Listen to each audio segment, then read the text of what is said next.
Final presentation.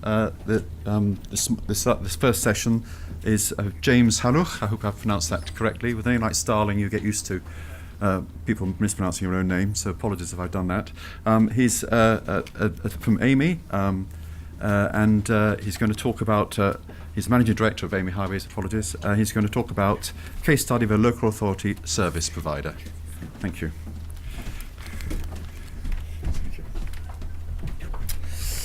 Thanks, Nick. James Haluch. What I'm going to do is just talk about next 10 minutes about how it looks from a service provider contracting organisation's point of view for utilising the model for driving for better business.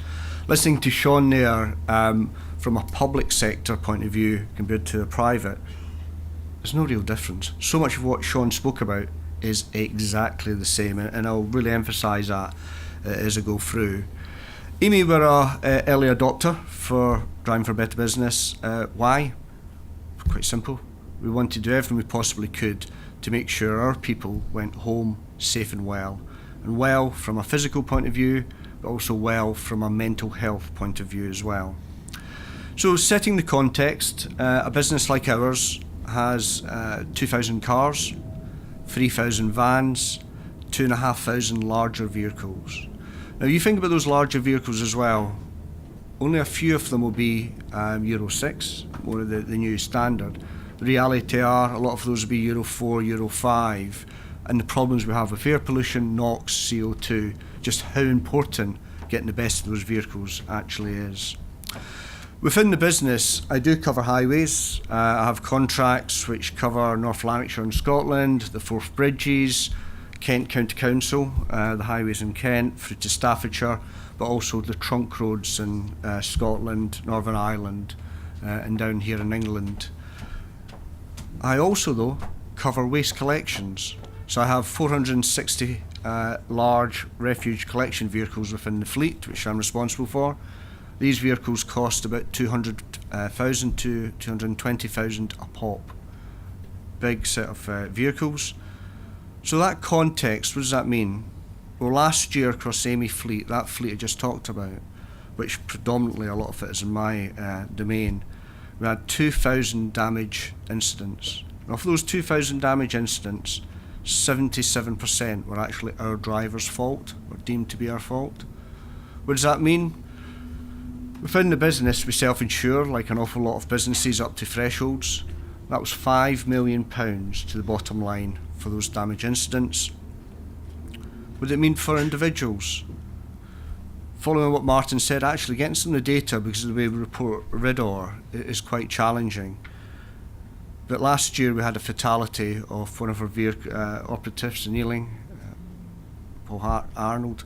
He was struck by a vehicle to sit in front of his wife, his 5 children, and then for her to symbolically hand over his bin sort of keeper's keys, the same as a fireman's keys. It's something symbol. It really hits you hard, and it makes it really clear to you why you're doing this. It is about the safety and well-being of our people. So yeah, big fleet. What does that cost in fuel? £1.8 million a month in fuel alone. So just sort of setting that context. So what was the process? First of all, driving for better business, it doesn't really cost anything as such. It's a framework. A lot of businesses will have, and authorities will actually have pretty good processes. You'll have your transport managers, you have your compliance in accordance with the Transport Commissioner requirements. You'll have all that in place. But what it does is allow you to test yourself against the framework, what's working well, where the gaps are. We were pretty good actually in the basics all being in place. But where we had weaknesses was around continuous improvement and also a bit of silo working between, say, our rail division, which is a very large, biggest provider to Network Rail actually for construction and associated works. They do their own thing, and within highways we were doing our own thing as well. So there was a bit of silo working going on.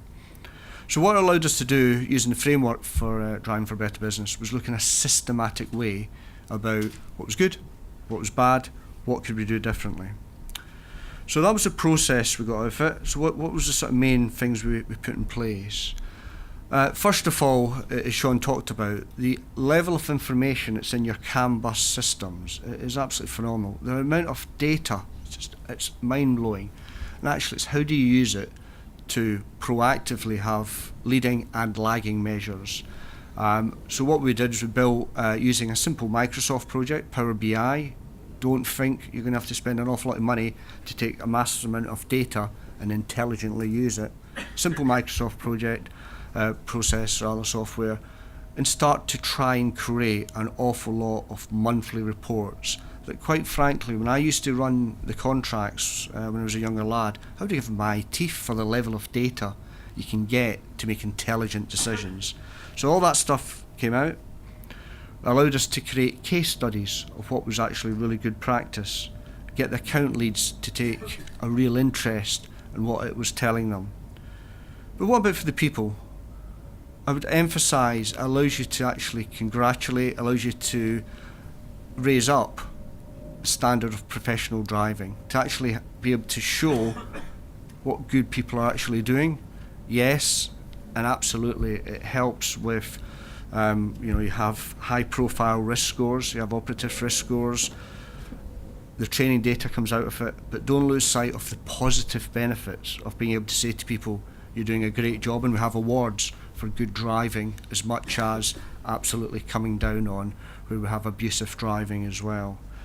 I think for the frontline operations team, it's giving them accountability. They feel, yes, they have Big Brother watching them, but the same token, it's recognised when they're doing a good job, when they do the check safe, they walk around the vehicle. It does make sure that compliance is in place. When you do your check safe on the vehicle, you just can't tick it. It will actually monitor you moving around the vehicle to check the reversing sensors, to check the actual indicators, the alarms. It does all that. It becomes second nature that people do this.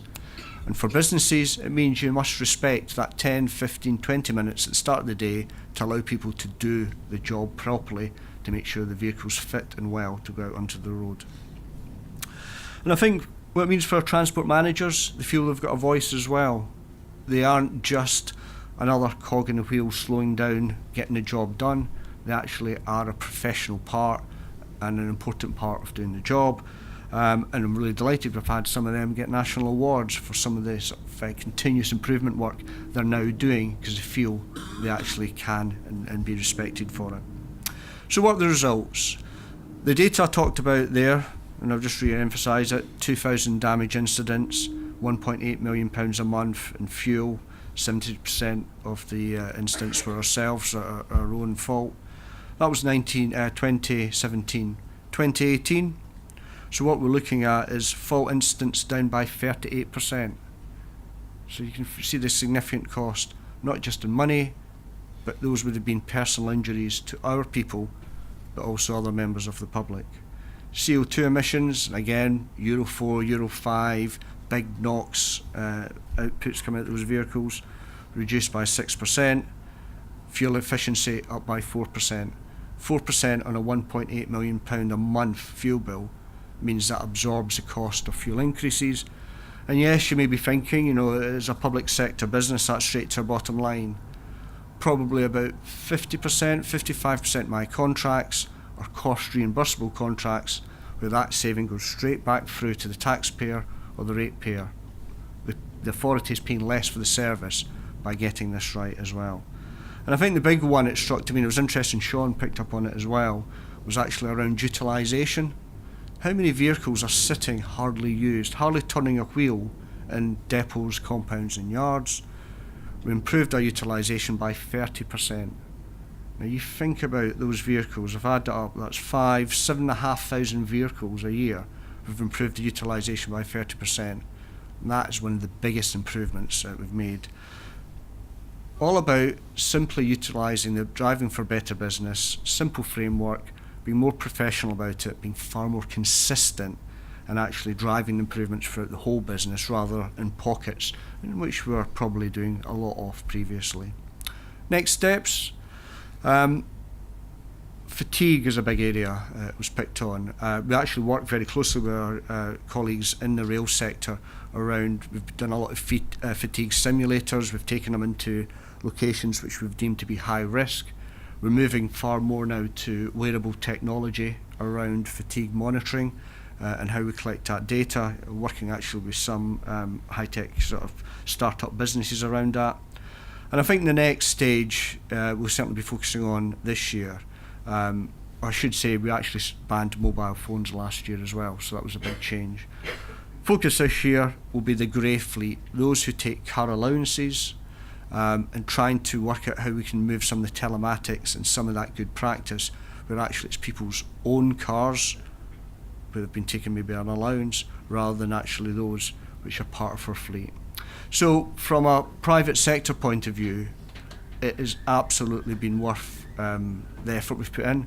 And in truth, it wasn't a huge amount of effort. It was just actually pointing everybody in the same direction rather than slightly all going in different directions. And you know, from some of those stats there, absolute big financial saving. Some of that saving absolutely going through to the actual public sector, to the taxpayer and the ratepayer. But let's not lose sight, we've actually injured less people by using that framework, and frankly, all the rest's got nothing to do with it apart from that simple stat. So I would, as a private sector business, say it is absolutely worth going the extra mile to make this work. Thank you very much.